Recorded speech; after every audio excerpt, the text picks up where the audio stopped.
This is the Fujifilm X-T50. Now it's Fuji's 5th generation successor to the X-T30 Mark II, and traditionally this has always been the line that's a step down from Fuji's top of the line cameras like the X-T5 and the XH line. But basically cameras like this and the X-T20 and X-T30 have always featured pretty much all of the technology of their bigger brothers, but in a smaller, less sturdy body, and with a few features missing, things like dual card slots, better EVFs, and a lower price point. And this is what the X-T50 does. Well, kind of, but not quite.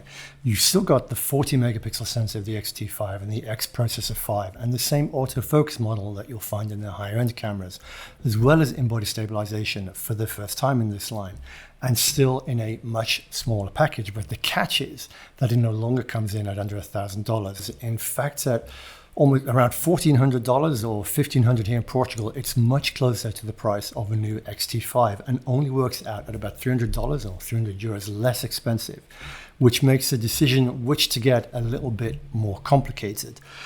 So yeah, this is essentially a baby X-T5, and so let's have a better look at what you can expect and how it differs from the X-T5 and a camera like the XS20. Now the build feels really nice. It feels like a really solid all-metal cameras, and the buttons all feel metal and it's sturdy. Now it isn't classed as weather sealed, but I've been using Fuji cameras for almost 10 years now. I've taken cameras like the X-T10, the X-T20, the X-T30, the XS10, to some places where they've been subjected to some really extreme weather. The XS10 was just with me in sandstorms in Namibia, and it's completely fine. I've never seen any of these cameras adversely affected by weather, so the lack of weather sealing really isn't a deal breaker for me. Now, one of the attractions of a camera like this is how small and light it is. It's just 438 grams, which makes it over 100 grams lighter than the X-T5. And it really does feel a lot smaller than the X-T5, which is already a pretty small camera. And you can see here that it's quite a bit thinner in the body, which is impressive considering it also has IBIS, in-body stabilization, and has more rounded corners. It's also smaller and lighter than the XS20, which is a pretty small camera itself. So I think if you're looking for something really small, something really light, a camera that you can take everywhere, or maybe as a backup to something like the X-T5 or one of the XH series, then this is probably a great option. But I do know the smaller size doesn't suit everyone. The shorter body means my little finger doesn't have anywhere to go, and my hand does feel a little bit cramped holding this. And of course, all the buttons and dials are a little bit smaller, which can make it a little bit more fiddly to use if you have bigger hands or if you're often shooting with gloves on. Overall though, for me that's an acceptable price to pay for such a small, capable camera, and it does feel better in the hand than something like the X-T30. Because unlike the previous iterations, there's now a larger bump on the body which allows you to grip it a little bit easier, but it's never going to feel as good in the hand as the deep grip on the X-T5, nor the really deep grip of something that you'll find in a camera like the XS20. Now, one of the things that I've always liked about these cameras is that they scale down the exposure controls of larger cameras like the X-T5.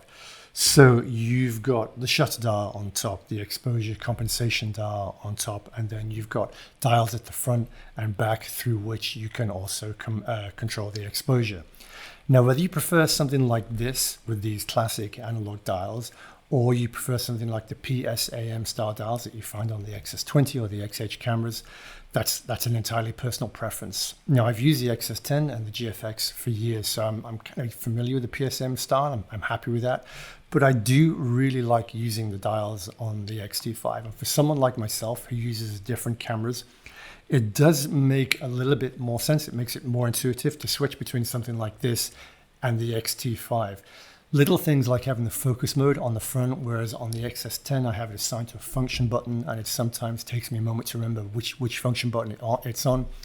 It does lack the lock buttons on the dials that you get on things like the X-T5, and that can be a little bit inconvenient, but again, not really a deal breaker. But the biggest difference on the dials between this and the X-T5 is the left hand dial here. Now on the X-T5, this is the ISO dial, but here Fuji have replaced that with a dial that just controls the film simulation that you're shooting. Now how you feel about that is really going to be determined about what kind of photographer you are. I shoot RAW all the time, so the film simulations really aren't that important to me. I would personally much prefer to have the ISO dial here. However, the film simulations are a big part of the Fuji system for a lot of people, and they do matter, particularly to people who don't shoot RAW. So I think that Fuji feels that this camera is kind of targeted at that kind of shooter. And I guess it does make the film simulations a lot easier to access than having to dive down into a drive button or access the Q menu. Now, there are so many film simulations that they don't all fit on the dial. For example, there is no Eterna here on the dial. So some of these settings are programmable, which means you can assign any of the simulations that you use quite a lot to different places on the dial. And changing ISO isn't really that much of a problem. You can access it on the front of the dial, on this front dial by default. This front dial is also clickable. So pressing it, it switches control to the aperture if you're using a lens that doesn't have the aperture control directly on it. The back of the camera is very similar to the XS20 with a joystick to control the menu and move the focuser point around. It does lack the D-pad that you get on bigger cameras like the X-T5. Again, I don't think that's really a problem. It's totally understandable on a smaller body like this. And while we're talking about controls, just a few other things to mention is that behind the doors here, you've got a full USB-C slot, you've got a micro HDMI slot, and a full-sized microphone slot. On the bottom of the camera here, you've got the door for the battery and the SD card. It's only one SD card, which is pretty normal for cameras like this. Dual card slots. It is one of the advantages of the X-T5 or the X-H series.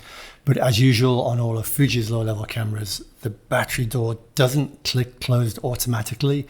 And this is something that's just bugged me all the way back to the X-T10. The screen is a two-way articulating screen. Now, I do wish that it articulated vertically like on the X-T5, but I've kind of gotten used to it. This is pretty typical on previous models in this line like the X-T30. It doesn't have the flip-up screen of cameras like the XS20, which personally I don't mind, as I think they're a bit of a pain to use with L brackets, but they do make recording videos like this, making recording videos of yourself a lot easier. So if that is something that you do a lot of, then you might want to look at a camera like the XS20 instead. The LCD screen here is the same size and the same resolution as on the X-T5 and the XS20, but the difference I always notice with smaller cameras like this is in the EVF, which is smaller here. Again, you got the same specs as with the XS20 with a 2.36 million dots across 0.39 of an inch screen. The X-T5 is half an inch and 3.6 million dots, and it's the difference that I do feel both in the resolution and the physical size of the EVF. Now, when I saw the new design of this camera with the bump here, previous generations have been relatively flat. I really hope that this was to make space for the larger battery that you'll find in the X-T5 and X-H series. But unfortunately, it's still using the same smaller battery from the older generations of Fuji cameras, which does really show when you're using it with a camera that has in-body stabilization and that 40 megapixel sensor and shoots 4K video, because that's going to use a hell of a lot of battery performance. You get slightly worse performance than you do with the X-T30 II, just 305 shots per charge in normal mode, which is a bit more than half of what you'll get on the X-T5 and a lot less than half of what you'll get on something like the XS20. Now, although the video performance is pretty much the same as the X-T30, it's again around half of what you're going to get on the X-T5 and the XS20. So the camera has the same X processor 5 that you'll find in pretty much all of Fuji's latest cameras, including the GFX 100S Mark II. It's the latest iteration of Fuji's autofocus, and in the various cameras I've used, I found that it can be really snappy. It sticks to subjects really well. However, I mostly shoot landscapes, which really doesn't test autofocus that much at all. But when I have needed reliable autofocus, I found it to be pretty reliable, pretty sticky. Now, I think I was even more surprised that Fuji included stabilization in this body as I was that they put the 40 megapixel sensor in there. In a camera that they want to make as small and light as possible, as well as keeping costs down, I really thought that they wouldn't include IBIS in here, and that would also help differentiate it from the SS20 line as well.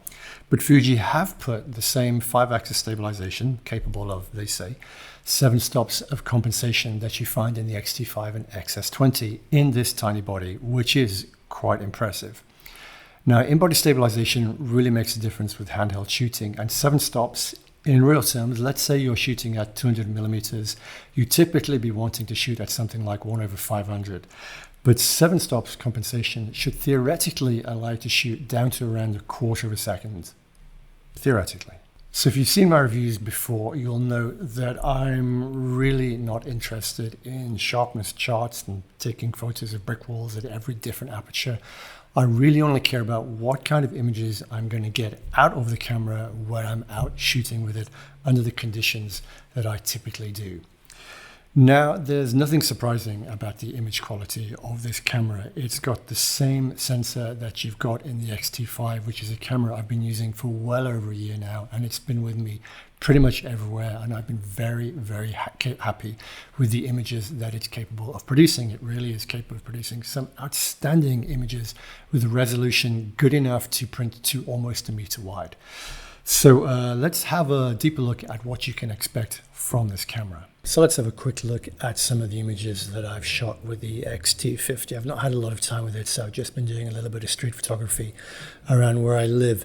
So this is a JPEG image. It's shot in, I believe it's Eterna or Classic Chrome, so it will have had contrast and stuff like that added in camera, as well as some sharpening. But because I think this is a camera that Fujifilm expect people to shoot a lot more in JPEG because of the film simulations, then I think it's worth looking at the kind of JPEGs that it produces. So this is a JPEG shot with the Viltrox 13mm, which is one of the sharpest primes that I own, and you can see here that the level of detail that you're getting from that 40 megapixel sensor. If you look down here in the grass, it's really, really nice, and this is obviously going to produce very, very, very high quality JPEGs. Now this is a raw image that I've just tweaked the contrast a little bit, but it's had no sharpening or clarity or anything like that applied to it all. So this is just to give you an idea of what the raw files looked like. Now this was shot with the 55 to 200 millimeters. Now, one of the questions that I get asked a lot about is the recommended lenses that Fuji have for the 40 megapixel sensor, because not all of the lenses that Fuji produce are recommended for use with that sensor. Now, what that means is that not all of their lenses, particularly the older ones, some things like the 55 to 200, the 10 to 24, they're not capable of resolving the full 40 megapixels that you get on this sensor. But that doesn't mean that they're bad lenses or that they don't work. All that it means is you're not getting absolutely all of the resolution, all of the detail that this sensor is capable of giving that you would get with one of their lenses like the 50 to 140 primes or something like that. I've been using these lenses, things like the 10 to 24, the 16 to 80, the 55 to 200 with the X-T5, with the 40 megapixel on the X-T5 for over a year now, and have never been disappointed, because you will still get a significant bump up in resolution in detail than you would if you were using those same lenses with cameras like the X-T4 with a 26 megapixel sensor. So just because you don't get all of the detail of the sensor, just because the lens is not capable of resolving the very best of the detail, it doesn't mean that it's in any way bad or that you're not going to see a big jump in resolution. You can see here, this is a 55-200, and it's really resolving lots of detail here on the 40 megapixel sensor. I've been very, very happy with those lenses.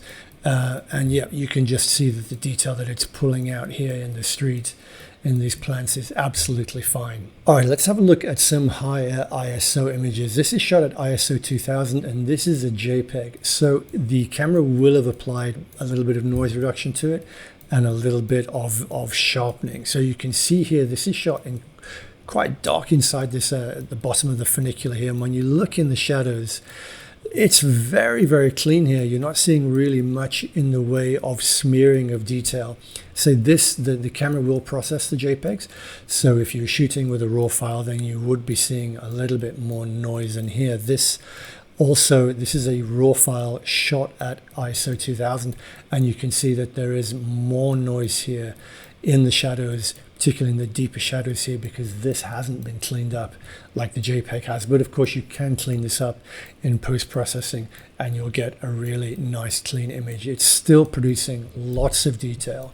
The noise here is fine film, kind of film-like grain. It's not in any way kind of chroma noise. Let's just jump to ISO 5000 here. Obviously you can see there's more noise here again when we look in the shadows, but the detail still holds up. I'm zoomed into 100% here. The detail does still hold up. And with noise reduction, I found with this sensor, you can get really, really usable files. I have used the X-T5, which is the same sensor as this, for astro work in the past and been very, very happy with how clean the results are.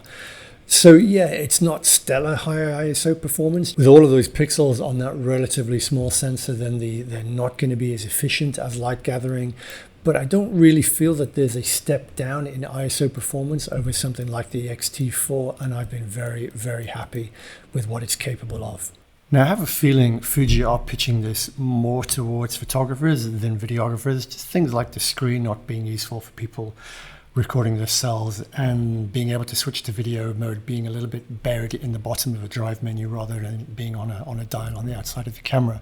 But it is still a very capable video camera. It shoots 6.2K at 30 frames per second and 360 megabits per second, and 4K 60 also at 360 megabits per second, which is the same as the X-T5 and XS20. And you've also got high-speed recording in Full HD at 260 frames per second, which is also the same as the X-T5 and XS20. And of course, you can record in F-Log or the film simulations. The downside of it being that due to the battery life, your recording times, as I said before, are much shorter than with either of those other two cameras.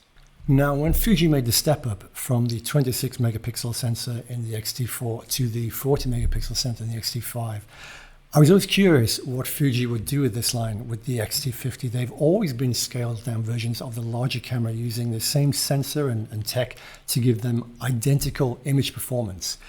But I didn't expect them to do that this time, as the 40 megapixel sensor is such an expensive piece of hardware to put in a camera that's always come in at under $1,000. But at the same time, it was obvious that Fuji couldn't continue to put the 26 megapixel sensor in it, as they'd already used that in the X-T30 and the X-T30 Mark II, and there really wouldn't have been much. It wouldn't have felt like that there was much of a significant upgrade to that camera. So now that it's here, not only did Fuji use that 40 megapixel sensor, but they also put in stabilization for the first time in this line. It is an objectively excellent camera. It has so many of the things that make the X-T5 so great in a smaller and lighter package. You've got excellent photo quality, you've got excellent video quality, and from the sensor and X Processor 5, you've got the same autofocus and image stabilization. The things that you lose are the less rugged build. You don't have the dual card slots, a lower definition and smaller EVF, and the more limited screen articulation. But the big difference, the big negative, is the battery performance, which is significantly less than both the X-T5 and the XS20. But all that has come at a jump in price to the point that it is closer to the X-T5 than it was to the X-T30 on launch. That camera launched at $899 US. That's around $500 less than the launch price of this, which is a big step up, and that does muddy the difference quite a bit between getting this and the X-T5. For sure, it really is a great camera, but whether it's an upgrade from the X-T30 or XS20, or first stop into the Fuji X system, or a second X-T5 body, is going to be heavily influenced by that price point.